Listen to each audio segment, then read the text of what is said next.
Trending star Khesari Lal का गाना हुआ रिलीज। जिस सॉन्ग का नाम है ई का करेलू। चलिए इसी के बारे में इस वीडियो में बात करेंगे कि इस सॉन्ग को कब रिलीज किया जाएगा और किस चैनल से रिलीज किया जाएगा। तो वीडियो को पूरा फुल वॉच कीजिएगा।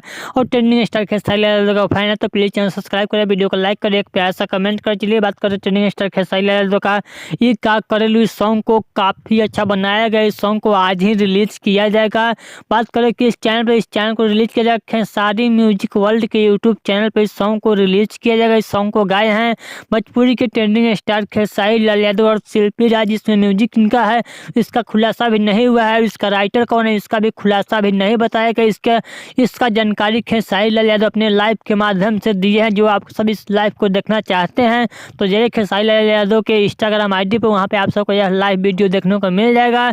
इस सॉन्ग को आज ही शाम को 5 बजे रिलीज किया जाएगा खेसारी म्यूजिक वर्ल्ड के यूट्यूब चैनल पे। इस सॉन्ग को सुनिएगा, काफी अच्छा सॉन्ग होने वाला। चलिए अगर आप सबको यह अपडेट अच्छा लगा तो प्लीज चैनल सब्सक्राइब करें, वीडियो को लाइक करें। चलिए मिलते हैं न्यू अपडेट के साथ। तो ओके बाय।